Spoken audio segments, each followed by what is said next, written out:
ನೀವು ಏನೇನು ಮಾಡ್ತಾ ಇದ್ದೀರಿ, ಯಾವ ಈ ರೀತಿ ಕಾನೂನು ಬಾಹಿರವಾಗಿ ಏನೇನು ನಡೆಸಿದ್ದೀರಿ ಎಲ್ಲ ಗೊತ್ತಿದೆ. ಜೈಲಿಗೆ ಹೋಗ್ತಕ್ಕಂಥ ದಿನಗಳು ದೂರ ಇಲ್ಲ. ಬಹಳ ಆಟ ಆಡಿದ್ದೀರಿ ಗೊತ್ತಿದೆ ಶಿವಕುಮಾರ್ ಅವರು. ಡಿಕೆಶಿ ಅವರೇ, ನೀವು ಜೈಲಿಗೆ ಹೋಗುವ ದಿನಗಳು ದೂರ ಇಲ್ಲ. ಕೇಳಿದ್ರಿ ಅಲ್ವಾ ನಮ್ಮ ಕೇಂದ್ರ ಸಚಿವ ಕುಮಾರಸ್ವಾಮಿ ಅವರ ಮಾತನ್ನ. ಇವರ ಮಾತಿನಲ್ಲಿ ಎದ್ದು ಕಾಣ್ತಾ ಇದ್ದಿದ್ದು ಸೇಡಿಗೆ ಸೇಡು ಅನ್ನೋ ಕಿಚ್ಚು, ತನ್ನ ಕುಟುಂಬವನ್ನ ನಾಶ ಮಾಡೋಕೆ ಹೊರಟ ಡಿಕೆಶಿಯನ್ನ ಬೊಗ್ಗು ಬಡಿಯೋ ಆಕ್ರೋಶ. ರಾಜ್ಯ ರಾಜಕಾರಣದಲ್ಲಿ ಯತ್ನಾಳ್ ಮತ್ತು ವಿಜೇಂದ್ರಕ್ಕಿಂತ ಬದ್ಧ ವೈರಿ ಅಂದ್ರೆ ಅದು ಡಿಕೆಶಿ ಮತ್ತು HDK. ದೇವೇಗೌಡರ ಕುಟುಂಬದಲ್ಲಿ ಏನೆಲ್ಲ ಆಯಿತು ಅದಕ್ಕೆಲ್ಲ ಕಾರಣ ಡಿಕೆ ಶಿವಕುಮಾರ್ ಅನ್ನೋ ಟಾಕ್ ಇದೆ. ಅದು ವಾಸ್ತವಕ್ಕೆ ಹತ್ತಿರ ಕೂಡ ಇದೆ. ಅದನ್ನೇ ಕುಮಾರಸ್ವಾಮಿ ಅವರು ಒತ್ತಿ ಒತ್ತಿ ಹೇಳಿದ್ದಾರೆ. ನಮ್ಮ ಕುಟುಂಬ ಮುಗಿಸೋಕೆ ಏನೆಲ್ಲ ಮಾಡಿದ್ರಿ ಎಲ್ಲ ಗೊತ್ತು, ದೇವರೇ ಅದಕ್ಕೆ ತಕ್ಕ ಪಾಠ ಕಲಿಸ್ತಾನೆ ಅಂತ ಡಿಕೆಶಿಗೆ ಎಚ್ಚರಿಕೆಯನ್ನ ಕೊಟ್ಟಿದ್ದಾರೆ. HDK ಹಾಕಿರುವ ಈ ಬಾಂಬ್ ಈಗ ರಾಜ್ಯ ರಾಜಕಾರಣದಲ್ಲಿ ದೊಡ್ಡ ಮಟ್ಟದಲ್ಲಿ ಬ್ಲಾಸ್ಟ್ ಆಗಿದೆ. ಡಿಕೆಶಿ ಟೀಮ್ನಲ್ಲೂ ಕೂಡ ಇದರಿಂದ ಅಲ್ಲೋಲ ಕಲ್ಲೋಲ ಸೃಷ್ಟಿಸಿದೆ. ಹಾಗಿದ್ರೆ ಕನಕಪುರ ಬಂಡೆಯ ಮುಖ್ಯಮಂತ್ರಿ ಕನಸಿಗೆ HDK ದೊಡ್ಡ ಟೈಮ್ ಬಾಂಬ್ ಫಿಕ್ಸ್ ಮಾಡಿದ್ರ? ಸೇಡಿಗೆ ಸೇಡು ತೀರಿಸಿಕೊಳ್ಳಲು ದಿಲ್ಲಿ ಮಟ್ಟದಲ್ಲಿ ಪ್ಲಾನ್ ಆಗಿದೆಯಾ? ಒಮ್ಮೆಯಾದರೂ CM ಆಗಬೇಕು ಅನ್ನೋ ಡಿಕೆಶಿ ಕನಸು ಕನಸಾಗಿಯೇ ಉಳಿಯುತ್ತಾ ಅನ್ನೋ ಕಂಪ್ಲೀಟ್ ಮಾಹಿತಿಯನ್ನು ನಿಮಗೆ ನೀಡ್ತಾ ಹೋಗ್ತೀನಿ. ನಾನು ನಿಮ್ಮ ಶಿವರಾಜ್ ಬಾಣಂಕಿ. ನೀವು ಸುದ್ದಿಯಾನದ ಸಬ್ಸ್ಕ್ರೈಬರ್ ಆಗೋದನ್ನ ಮರಿಬೇಡಿ. DCM ಡಿಕೆ ಶಿವಕುಮಾರ್ ಮುಂದೆ ಇರೋ ದೊಡ್ಡ ಟಾರ್ಗೆಟ್ ಅಂದ್ರೆ CM ಆಗೋದು. ಇದೇ ಅವಧಿಯಲ್ಲಿ CM ಆಗಬೇಕು ಅನ್ನೋ ಕನಸನ್ನ ಡಿಕೆಶಿ ಇಟ್ಕೊಂಡಿದ್ದಾರೆ. ಅಧಿಕಾರದಲ್ಲಿರೋ ಸಿದ್ದರಾಮಯ್ಯರನ್ನ ಕೆಳಗಿಳಿಸಿ ಅಲ್ಲಿ ಡಿಕೆಶಿ ಕೂರುವ ಪ್ಲಾನ್ ಇದೆ. ಬಟ್ ಇದಕ್ಕೆ ವಿರೋಧ ಉಂಟಾದ್ರೆ ನೆಕ್ಸ್ಟ್ ಟರ್ಮ್ ನಲ್ಲಿ ಕಾಂಗ್ರೆಸ್ನಿಂದ ಡಿಕೆಶಿನೇ CM ಆಗೋದು ಫಿಕ್ಸ್. ತಾನು CM ಆಗೇ ಆಗ್ತೀನಿ ಅನ್ನೋ ಖುಷಿಯಲ್ಲಿದ್ದ ಡಿಕೆಶಿ ತಲೆಗೆ ಕೇಂದ್ರ ಸಚಿವ HD ಕುಮಾರಸ್ವಾಮಿ ಒಂದು ದೊಡ್ಡ ಹುಳವನ್ನೇ ಬಿಟ್ಟಿದ್ದಾರೆ. ಇವತ್ತು ಹುಷಾರಿಗೆ ಎಚ್ಚರಿಕೆ ಕೊಡ್ತಾ ಇದ್ದೇನೆ ನಮ್ಮ ಅಧಿಕಾರಿಗಳಿಗೆ. ಮುಂದಕ್ಕೆ ಈ ಒಂದು ವಿಷಯವನ್ನು ನಿಲ್ಲಿಸಿ. ನೀವು ಏನೇನು ಮಾಡ್ತಾ ಇದ್ದೀರಿ, ಯಾವ ಈ ರೀತಿ ಕಾನೂನು ಬಾಹಿರವಾಗಿ ಏನೇನು ನಡೆಸಿದ್ದೀರಿ ಎಲ್ಲ ಗೊತ್ತಿದೆ. ಜೈಲಿಗೆ ಹೋಗ್ತಕ್ಕಂಥ ದಿನಗಳು ದೂರ ಇಲ್ಲ. ಬಹಳ ಆಟ ಆಡಿದ್ದೀರಿ ಗೊತ್ತಿದೆ ಶಿವಕುಮಾರ್ ಅವರು. ಏನೇನು ಆಟ ಆಡಿದ್ದಾರೆ ಎಲ್ಲ ವಿಷಯಗಳು ಇದೆ. ನಮ್ಮ ಕುಟುಂಬವನ್ನ ಮುಗಿಸ್ಲಿಕ್ಕೆ ನೀವು ಯಾವ ತರ ನಡ್ಕೊಂಡಿದ್ದೀರಿ ಅದೆಲ್ಲ ಗೊತ್ತಿರ್ತಕ್ಕಂಥ ವಿಚಾರವೇ. ಮುಂದೆ ದೊಡ್ಡ ಮಟ್ಟದಲ್ಲಿ ಭಗವಂತನ ನಂಬಿದ್ದೇವೆ. ಇದು HD ಕುಮಾರಸ್ವಾಮಿ ಕೆಲ ದಿನಗಳ ಹಿಂದೆ ಮಾತನಾಡಿರುವ ಮಾತು. ಡಿಕೆಶಿಯನ್ನ ಟಾರ್ಗೆಟ್ ಮಾಡಿದ HDK, ನೀವು ಜೈಲಿಗೆ ಹೋಗುವ ದಿನ ಹತ್ತಿರದಲ್ಲಿದೆ, ನೀವು ಕಾನೂನು ಬಾಹಿರವಾಗಿ ಏನೆಲ್ಲ ನಡೆಸಿದ್ದೀರಿ ಅನ್ನೋದು ನನಗೆ ಗೊತ್ತಿದೆ, ಮುಂದೆ ದೊಡ್ಡ ಮಟ್ಟದಲ್ಲಿ ಭಗವಂತನನ್ನ ನಾನು ನಂಬಿದ್ದೇನೆ ಅಂತ ಹೇಳಿ ಒಂದು ಎಚ್ಚರಿಕೆಯನ್ನ ನೀಡಿದ್ದಾರೆ. ಈ ಮಾತುಗಳನ್ನು ಕೇಳಿದ್ರೆ ಗೊತ್ತಾಗುತ್ತೆ ಡಿಕೆಶಿಯನ್ನ ಕೆಡ್ಡಕ್ಕೆ ಬೀಳಿಸೋಕೆ ದೊಡ್ಡ ಮಟ್ಟದಲ್ಲೇ ಪ್ಲಾನ್ ಮಾಡಲಾಗಿದೆ ಅನ್ನೋದು. ಒಂದು ಕಾಲದಲ್ಲಿ ದಿಗ್ಗಜರು ಸಿನಿಮಾದಲ್ಲಿ ಅಂಬರೀಷ್ ಮತ್ತು ವಿಷ್ಣುವರ್ಧನ್ ತರ ಇದ್ದ ಡಿಕೆ ಶಿವಕುಮಾರ್ ಮತ್ತು HD ಕುಮಾರಸ್ವಾಮಿ ಈಗ ಹಾವು ಮುಂಗಿಸಿ ತರ ಆಗಿದ್ದಾರೆ. ಯಾವಾಗ ಕಾಂಗ್ರೆಸ್ ಮತ್ತು JDS ಮೈತ್ರಿ ಸರ್ಕಾರ ಉರುಳಿ ಬಿತ್ತೋ ಅವಾಗಲೇ ಇವರ ನಡುವೆ ಬಿರುಕು ಶುರುವಾಯಿತು. ಸರ್ಕಾರ ಉರುಳೋದಕ್ಕೆ ಕಾರಣನೇ ಡಿಕೆಶಿ ಅನ್ನೋ ಕಿಚ್ಚು ಕುಮಾರಸ್ವಾಮಿಯಲ್ಲಿ ಅಲ್ಲಿಂದ ಹೆಚ್ಚಾಗಿ ಹೋಯಿತು. ನಂತರ ಏನೇನೋ ನಡೆದೇ ಹೋಯಿತು. ಅಲ್ಲಿಂದ ಇಲ್ಲಿ ತನಕ ದೇವೇಗೌಡರ ಕುಟುಂಬದಲ್ಲಿ ಏನೆಲ್ಲ ಬೆಳವಣಿಗೆ ಆಗಿದೆಯೋ ಅದಕ್ಕೆಲ್ಲ ಕಾರಣ ಡಿಕೆಶಿ ಅನ್ನೋದು ಗುಟ್ಟಾಗಿ ಉಳಿದಿಲ್ಲ. ಪ್ರಜ್ವಲ್ ಪೆನ್ ಡ್ರೈವ್ ಕೇಸ್ ಆಚೆ ಬರೋದಕ್ಕೆ ಕಾರಣನೇ ಡಿಕೆಶಿ. JDS ಪಕ್ಷದ ಮರ್ಯಾದೆಯನ್ನ ದೇಶ ಮಟ್ಟದಲ್ಲಿ ಮಾತ್ರವಲ್ಲ ರಾಷ್ಟ್ರ ಮಟ್ಟದಲ್ಲಿ ತೆಗೆದಿದ್ದು ಇದೇ ಡಿಕೆ ಶಿವಕುಮಾರ್ ಅನ್ನೋ ಕಿಚ್ಚು HDKಯನ್ನ ಕಾಡ್ತಾ ಇದೆ. ಹೀಗಾಗಿ ಕುಮಾರಸ್ವಾಮಿ ಈಗ ಡಿಕೆಶಿ ವಿರುದ್ಧ ಗುಟುರು ಹಾಕ್ತಾ ಇದ್ದಾರೆ. ಅದರಲ್ಲೂ ಈಗ ಡಿಕೆಶಿ CM ಆಗೋ ಟೈಮ್ ಹತ್ತಿರ ಬರ್ತಾ ಇದೆ.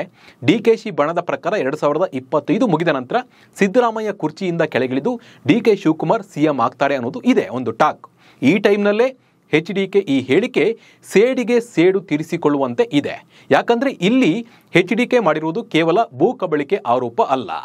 ಯಾವ ಈ ರೀತಿ ಕಾನೂನು ಬಾಹಿರವಾಗಿ ಏನೇನು ನಡೆಸಿದ್ದೀರಿ ಎಲ್ಲ ಗೊತ್ತಿದೆ. ಜೈಲಿಗೆ ಹೋಗ್ತಕ್ಕಂಥ ದಿನಗಳು ದೂರ ಇಲ್ಲ. ಬಹಳ ಆಟ ಆಡಿದ್ದೀರಿ ಗೊತ್ತಿದೆ ಶಿವಕುಮಾರ್ ಅವರು.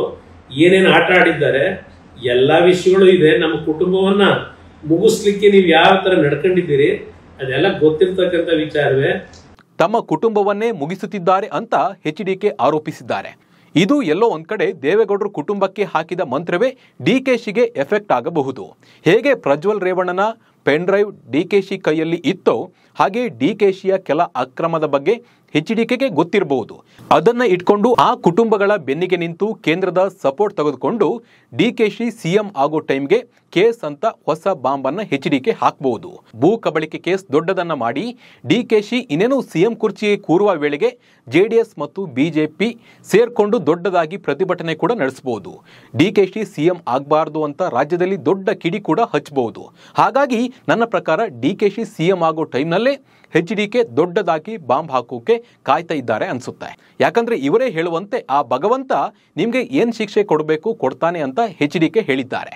ಇದರಲ್ಲೇ ಗೊತ್ತಾಗುತ್ತೆ ದೊಡ್ಡದಾಗಿ ಕೆಡ್ಡ ತೋಡಿದ್ದಾರೆ ಅನ್ನೋದು. ಕಳೆದ 1 ವರ್ಷದಿಂದ ಡಿಕೆಶಿ ಅಕ್ರಮ ಆಸ್ತಿ ಗಳಿಕೆ ಕೇಸ್ನಲ್ಲಿ ಸ್ವಲ್ಪ ರಿಲೀಫ್ ಆಗಿದ್ರು. ಬಟ್ ಈಗ ಕೇಸ್ನ ಅರ್ಜಿಯ ವಿಚಾರಣೆಯನ್ನ ಸುಪ್ರೀಂ ಕೋರ್ಟ್ ಬೇರೊಂದು ಪೀಠಕ್ಕೆ ವರ್ಗ ಮಾಡಿದೆ. ಇದು ಈಗಾಗಲೇ ಡಿಕೆಶಿ ಪಾಳೆಯದಲ್ಲಿ ಭಯವನ್ನ ಹುಟ್ಟಿಸಿದೆ. ಹಳೆ ಅಕ್ರಮ ಕೇಸ್ ಈಗ ಮತ್ತೆ ಮುನ್ನೆಲೆಗೆ ಬರಬಹುದು. ಅಲ್ಲದೆ HDK ಈಗ ಪವರ್ಫುಲ್ ಕೇಂದ್ರ ಸಚಿವ, ಕೈಗಾರಿಕೆ ಮತ್ತು ಉಕ್ಕು ಖಾತೆ ಸಚಿವರು. ಇವರು ಈಗ ತಮ್ಮ ಪವರ್ ಬಳಸಿಕೊಂಡು ತನಿಖೆ ಸಂಸ್ಥೆ ಮೇಲೆ ಒತ್ತಡ ತಂದು ಡಿಕೆಶಿಯನ್ನ ಜೈಲಿಗೆ ಕಳಿಸುವಂತೆ ಕೂಡ ಮಾಡಬಹುದು. ಇದರ ಜೊತೆ ಈಗ ಹೊಸದಾಗಿ HDK ಒಂದಷ್ಟು ಆರೋಪ ಕೂಡ ಮಾಡಿದ್ದಾರೆ. ಅದು ಕೂಡ ಎಫೆಕ್ಟ್ ಆಗಬಹುದು. ರಾಮಸ್ವಾಮಿ ಅನ್ನೋರು ಭಾರತೀಯ ಸೇನೆಯಲ್ಲಿ ರಾಷ್ಟ್ರ ಸೇವೆ ಮಾಡಿ ಬಂದಿದ್ರು. ಅವರು ತಮ್ಮ ಕಷ್ಟಪಟ್ಟ ಹಣದಿಂದ ಒಂದಿಷ್ಟು ಜಮೀನನ್ನ ಖರೀದಿಸಿ ಬದುಕು ಕಟ್ಟಿಕೊಂಡಿದ್ರು. ಆ ಭೂಮಿಯ ಮೇಲೆ ಡಿಕೆಶಿ ಕಾಕದೃಷ್ಟಿ ಬಿದ್ದಿತ್ತು. ಆ ಜಮೀನು ಬಿಟ್ಕೊಡಿ ಎಂದು ಅವರಿಗೆ ಧಮಕಿ ಹಾಕಿದ್ರು. ಅವರು ಬಿಟ್ಕೊಡ್ಲಿಲ್ಲ. ಕೊನೆಗೆ ಆ ಸೈನಿಕನ ಮಗಳನ್ನೇ ಕಿಡ್ನಾಪ್ ಮಾಡಿ ಆ ಜಮೀನನ್ನ ಬರೆಸಿಕೊಂಡಿದ್ದಾರೆ ಅಂತ ಆರೋಪಿಸಿದ HDK ಇಂಥ ನೀಚ ಕೆಲಸ ನಾವು ಮಾಡಿದ್ದೇವೆ ಅಂತ ಹೇಳಿ ಪ್ರಶ್ನೆ ಮಾಡಿದ್ದಾರೆ. ಅಲ್ಲದೆ ಬೆಂಗಳೂರು ಸುತ್ತಮುತ್ತ ನೈಸ್ ರಸ್ತೆ ಇದೆ. ಹೊಸಕೆರೆಹಳ್ಳಿ ಸುತ್ತಮುತ್ತ ಸಾರ್ವಜನಿಕರಿಂದ ಸ್ವಾಧೀನ ಮಾಡಿಕೊಂಡಿರುವ ಭೂಮಿಯನ್ನ ಡಿಕೆಶಿ ಕಬಳಿಸಿದ್ದಾರೆ ಅಂತಾನೂ ಕೂಡ ಆರೋಪ ಮಾಡಿದ್ದಾರೆ. ಹಾಗೆ ಟೌನ್ಶಿಪ್ ಹೆಸರಿನಲ್ಲೂ ಫಲವತ್ತಾದ ಭೂಮಿಯನ್ನ ಲೂಟಿ ಮಾಡಲು ಹೊರಟಿದ್ದಾರೆ ಅನ್ನೋದು ಮತ್ತೊಂದು ಆರೋಪ. ಹೀಗೆ ಹಳೆ ಕೇಸ್ ಜೊತೆ ಹೊಸ ಕೇಸನ್ನು ಹಾಕಿ ಡಿಕೆಶಿಯನ್ನ ಬಗ್ಗು ಬಡಿಯೋಕೆ, ಅದರಲ್ಲೂ ಸಿಎಂ ಕುರ್ಚಿ ಹತ್ತೋಕೆ ಬಿಡದಂತೆ ಮಾಡುವುದು HDK ಪ್ಲಾನ್. ಯಾಕಂದ್ರೆ ಡಿಕೆಶಿ ಸಿಎಂ ಆದ್ರೆ JDS ಅನ್ನ ಮುಗಿಸಿ ಬಿಡಬಹುದು. ತಮ್ಮ ಪವರ್ ಬಳಸಿ ದೇವೇಗೌಡರ ಕುಟುಂಬವನ್ನ ನಲಕಚ್ಚುವಂತೆ ಮಾಡಬಹುದು. ಹಾಗೆ ಈಗ ಒಕ್ಕಲಿಗ ಪವರ್ಫುಲ್ ನಾಯಕ ಅಂತ ದೇವೇಗೌಡರ ಮಗ ಕುಮಾರಸ್ವಾಮಿ ಗುರುತಿಸಿಕೊಂಡಿದ್ದಾರೆ. ಒಂದು ವೇಳೆ ಡಿಕೆಶಿ ಸಿಎಂ ಆದ್ರೆ ಒಕ್ಕಲಿಗ ಪವರ್ಫುಲ್ ನಾಯಕ DK ಶಿವಕುಮಾರ್ ಆಗ್ತಾರೆ. ಈಗಾಗಲೇ ಡಿಕೆಶಿ ಒಕ್ಕಲಿಗ ಸಮುದಾಯದ ಮೇಲೆ ತಮ್ಮ ಹಿಡಿತವನ್ನ ಸಾಧಿಸಿದ್ದಾರೆ. ಮುಂದೆ ಸಿಎಂ ಆದ್ರ ಮೇಲೆ ಸಂಪೂರ್ಣ ಹಿಡಿತ ಸಾಧಿಸುವುದು ಪಕ್ಕ. ಹೀಗಾಗಿ ಸಿಎಂ ಪಟ್ಟ ಇರುವ ಮುಂಚೆ ಡಿಕೆಶಿಯನ್ನ ಕಟ್ಟಿ ಹಾಕುವುದು HDK ತಂತ್ರ. ಬಟ್ ಇದು ಎಷ್ಟರ ಮಟ್ಟಿಗೆ ಸಕ್ಸಸ್ ಆಗುತ್ತೆ ಅನ್ನೋದನ್ನ ನಾವು ಕಾದ್ ನೋಡಬೇಕಾಗಿದೆ.